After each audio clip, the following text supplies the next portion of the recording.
हमारे साथ दो संवाददाता भी लाइव जुड़ चुके हैं। कुलभूषण सक्सेना हमारे साथ लाइव बने हुए हैं। कुलभूषण, सबसे पहले सवाल आपसे ही रहेगा, क्योंकि सबसे पहला मामला जिस तरीके से देखिए ओबीसी आरक्षण को लेकर के कहा जा रहा है कि आज सुप्रीम कोर्ट में सुनवाई होनी है, तो क्या लगता है इससे पहले तो 3 जनवरी को सुप्रीम कोर्ट में इससे इनकार कर दिया गया था सुनवाई को लेकर के?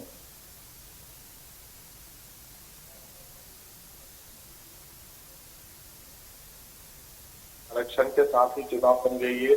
मुख्यमंत्री शिवराज सिंह चौहान ने कहा था सुप्रीम कोर्ट में आज विपक्ष और सरकार की तरफ से दोनों ही अधिवक्ता जो है अपना जवाब पेश करेंगे। अब देखने वाली बात होगी कि सुप्रीम कोर्ट का क्या कुछ फैसला होता है। लेकिन जिस प्रकार से ओबीसी वर्ग को 27% आरक्षण देने की बात कही जा रही थी और लगातार ये देखा जा रहा था कि जो ओबीसी वर्ग है वो लगातार सरकार के खिलाफ आंदोलन करता हुआ नजर आ रहा था। और जिस प्रकार से पिछले कुछ दिनों में देखा गया था, जब विधानसभा का सत्र बुलाया था, उसके बाद अशांति संकल्प लाया गया था। इस संकल्प के बाद मध्य प्रदेश में पंचायत चुनाव निरस्त हुए थे और ये कहा गया था कि मध्य प्रदेश में ओबीसी 27% आरक्षण के साथ ही चुनाव होंगे और इसे जो है निरस्त कर दिया गया था। अब सुप्रीम कोर्ट में सुनवाई है। देखने वाली बात होगी कि दोपहर तक क्या कुछ स्थिति जो है क्लियर ओबीसी आरक्षण को लेकर होती है। इस समय हम मध्य प्रदेश में मौसम की अगर बात करें तो आप इस वक्त मेरे पीछे ये घने कोहरे की चादर देख सकते हैं कि किस प्रकार से ये पूरा घना कोहरा जो है राजधानी भोपाल में छाया हुआ है। और यहाँ पे कोहरे ने जो है अपनी चादर से पूरे शहर को ओढ़ रखा है और जो विजिबिलिटी है वो काफी यहाँ पे डाउन हो चुकी है, शून्य हो चुकी है। और इस कोहरे का आनंद भी, लुत्फ भी जो है लोग उठाते हुए नजर आ रहे हैं। इसके साथ ही अगर बात की जाए तो इससे कोहरे की वजह से जो यातायात है वो पूरी तरीके से प्रभावित हुआ है। जो फ्लाइटें हैं वो काफी देरी से चल रही हैं, कुछ फ्लाइटें निरस्त कर दी गई हैं, ट्रेन अपने निर्धारित समय से लेट है। इसके साथ ही हाईवे रूट की अगर बात की जाए तो यहाँ पे जो गाड़ियां हैं वो अपने हेडलाइट चालू करके ही जो है हाईवे में गाड़ी चला पा रहे हैं, या कुछ लोग अब सफर नहीं कर पा रहे हैं क्योंकि जो विजिबिलिटी है वो शून्य हो चुकी है। और कुलभूषण, जिस तरीके से अभी आपने कोहरे की तस्वीर भी दिखाई हमारे दर्शकों को, ऐसे में मौसम विज्ञान विभाग की तरफ से कहा गया है कि अभी आने वाले कुछ दिनों तक लोगों को ठंड से राहत नहीं मिलेगी, तापमान में भारी गिरावट दर्ज की जा सकती है। तो किस हद तक ये तापमान में गिरावट दर्ज की जाएगी, क्या कुछ जानकारी इसको लेकर?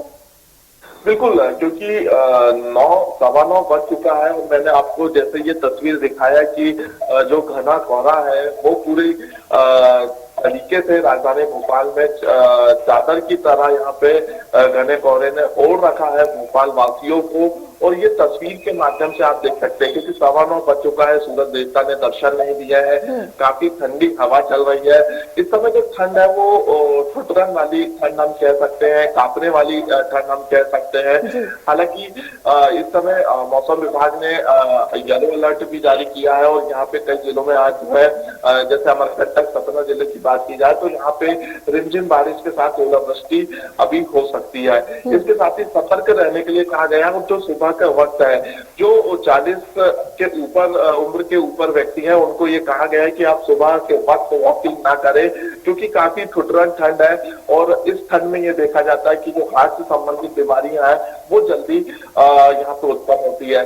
तो जो कोहरा है वो पूरी तरीके से राजधानी में छाया हुआ है। हालांकि कुछ लोग इस मौसम का भी आनंद लेते हुए नजर आ रहे हैं क्योंकि ये आनंद जो है कभी कभी ही हमें मिलता है, साल में 1 से 2 बार। और वाकई में कहेंगे कि इस समय जो विजिबिलिटी है वो पूरी तरीके से डाउन हो चुकी है और राजधानी में जो कोहरे हैं उसने पूरी तरीके से राजधानी वासियों को ढका हुआ।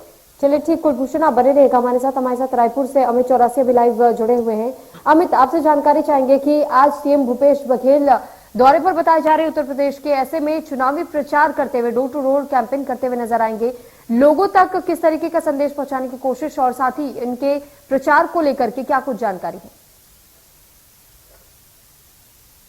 बिल्कुल सुरभि, जिस तरीके से मुख्यमंत्री भूपेश बघेल पिछले 3 दिनों से दिल्ली और उत्तर प्रदेश के दौरे पर हैं। अगर बात करें तो 2 दिनों से वह उत्तर प्रदेश में डटे हुए हैं। जिस तरीके से नोएडा में उन्होंने कल 6 विधानसभा क्षेत्रों में जाकर चुनाव प्रचार किया था।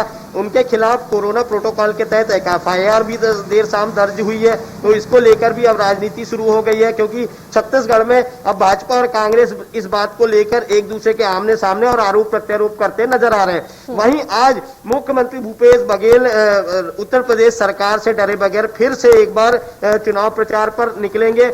बिसरख से वह 11 बजे के लगभग वहां से शुरुआत करेंगे अपने चुनाव प्रचार की और डोर टू डोर कैंपेन चलाते हुए डुजाना और देवता विधानसभा क्षेत्र लगातार 5 घंटे तक उनका चुनाव प्रचार चलता रहेगा और डोर टू डोर कैंपेन करते नजर आएंगे मुख्यमंत्री भूपेश बघेल। कह सकते हैं कि मुख्यमंत्री भूपेश बघेल को जिस तरीके से हाईकमान ने एक बड़ी जवाबदारी दी है, उस जवाबदारी के निर्वहन करते वह नजर आ रहे हैं। वहीं लगभग 4 बजे एक बैठक है पार्टी कार्यालय में, तो वह वहां जाकर उस पार्टी कार्यालय की बैठक में भी लगभग 4 बजे शामिल होंगे।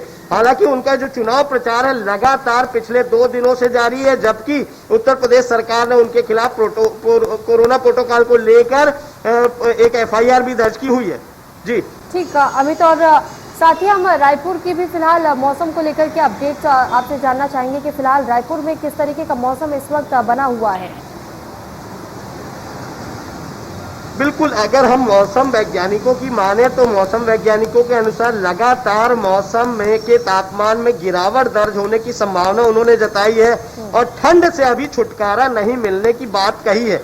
क्योंकि जिस तरीके से छत्तीसगढ़ के में आज राजधानी रायपुर की बात करें तो सुबह से ही यहाँ कोहरा छाया हुआ था और कोहरे की चादर से पूरी राजधानी ढकी हुई थी और सुबह जब हम पूरा जायजा लेने निकले तो वहां पर पूरा कोहरे से विजिबिलिटी भी कम थी, वाहन चलाने में लोगों को परेशानी का सामना करना पड़ रहा था। वहीं अगर हम बात करें 2 से 3 डिग्री का पारा लगातार गिर सकता है, ये मौसम वैज्ञानिकों ने यहाँ चेतावनी दी है और लगभग जनवरी के माह तक पूरा माह ठंड बढ़ती रहेगी, इस तरह की संभावना जताई गई है। जी ठीक है, आपके पास लौटेंगे कुलभूषण, एक बार फिर से आपका रुख करना चाहेंगे। सीएम शिवराज सिंह चौहान के भी आज कई सारे कार्यक्रम बताए जा रहे हैं, तो ऐसे में उनके कार्यक्रमों को लेकर के क्या कुछ जानकारी है? बिल्कुल, आज तकरीबन 11 बजे मुख्यमंत्री शिवराज सिंह चौहान प्रदेश कार्यालय पहुंचेंगे और यहाँ पे जिस प्रकार से ये देखा जा रहा है कि बीजेपी अब 2023 के इलेक्शन की तैयारी, 23 और 24 के इलेक्शन की तैयारी में पूरी तरीके से जुट चुकी है, अपनी ताकत झुकती नजर आ रही है। किसी भी प्रकार की कोई कमी न रह जाए, लगातार जो है संगठन को लेकर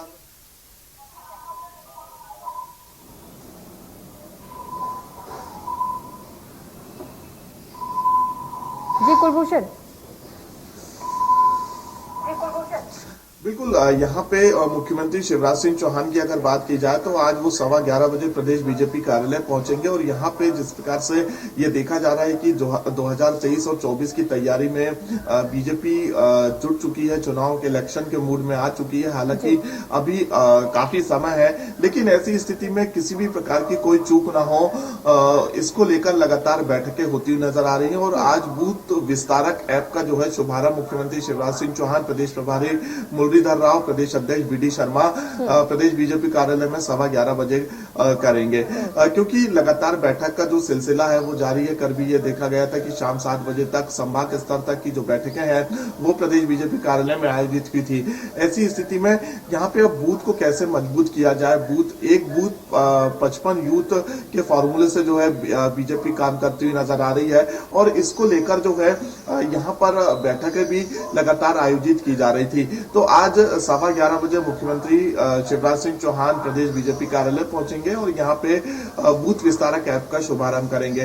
वहीं अगर 12 बजे की बात की जाए तो मुख्यमंत्री आज पूर्व पंच सरपंचों के अधिकारों को लेकर जो है एक बड़ा फैसला ले सकते हैं। 12 बजे मुख्यमंत्री शिवराज सिंह चौहान का संबोधन है, क्योंकि जिस प्रकार से यहाँ पे अभी जो पंचायत चुनाव टाले गए थे तो एक बार फिर से पंच और सरपंचों को जो उनका पूर्व में जो उनको अधिकार थे वो दोबारा अधिकार उन्हें दिए जाए, इसको लेकर एक बड़ी घोषणा आज मुख्यमंत्री अपने उद्बोधन कार्यक्रम में कर सकते हैं। तो 12 बजे मुख्यमंत्री शिवराज सिंह चौहान का आज पूर्व पंच यहाँ पे ग्रामीण क्षेत्र की जो पंचायत है इसको लेकर संबोधन मुख्यमंत्री शिवराज सिंह चौहान संबोधित करते हुए नजर आएंगे।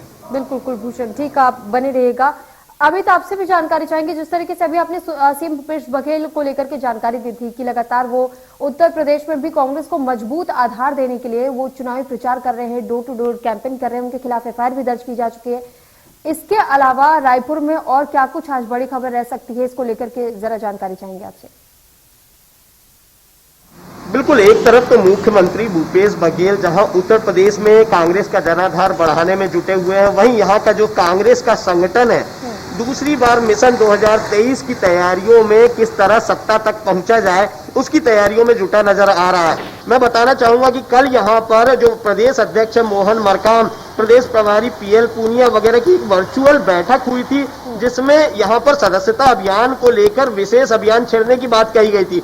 और आज यहां पर पीएल पूनिया जो है एक कवायद करते नजर आएंगे, युवक कांग्रेस सदस्यों की बैठक लेते नजर आएंगे और यहां पर कांग्रेस भवन में एक बड़ी बैठक आयोजित की जा रही है। युवका के सदस्यों के जो अभियान है उसको तेज किया जाए। तो इसमें जहां प्रदेश प्रभारी प्रदेश महामंत्री अमरजीत चावला भी उनके साथ उपस्थित होंगे, तो यहाँ पर जो युवाओं को जोड़ने की कवायद कांग्रेस करती नजर आ रही है। तो कहीं ना कहीं अब ये एक स्पष्ट तौर पर है कि कांग्रेस इस बार युवाओं को एक विशेष टारगेट बनाकर चुनाव मैदान में उतारना चाहती है। वहीं दूसरी तरफ बात करेंगे तो जवाहर बाल मंच, जो कि जवाहर बाल मंच के राष्ट्रीय अध्यक्ष कांग्रेस के हैं के हरि, तो के हरि आज यहाँ पर रायपुर पहुंच रहे हैं और वह यहाँ पर जवाहर बाल मंच के सदस्यता को लेकर भी यहाँ पर एक बैठक ले रहे हैं। इसमें भी प्रदेश अध्यक्ष मोहन मरकाम उपस्थित रहेंगे और जवाहर बाल मंच के माध्यम से स्कूलों में जो किशोर बालक बालिकाएं हैं उनको जोड़ने की कवायद की जाएगी, ताकि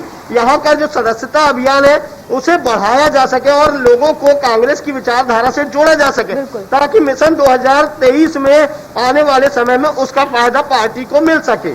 जी ठीक है, लेकिन अमित, सवाल ये भी बन जाता है कि एक और जहां अगर कांग्रेस पार्टी की हम बात करें तो कांग्रेस पार्टी की तरफ से महासचिव प्रियंका गांधी वाड्रा ने पहले ही जिस तरीके से घोषणा की थी कि 40% भागीदारी चाहे किसी भी राज्य में कांग्रेस रहे, इसमें महिलाओं को दी जानी है। उत्तर प्रदेश में तो हमने देख लिया, लेकिन ऐसे में अब जो आपने कहा कि 2023 को लेकर के चुनावी संघर्ष अभी से शुरू हो चुका है, तो अभी ये तैयारी और किस तरीके से आगे बढ़ेगा? क्या कुछ एजेंडे रह सकते हैं आने वाले समय में कांग्रेस के? बात अगर हम महिला आरक्षण की करें तो उत्तर प्रदेश की परिस्थिति अलग है।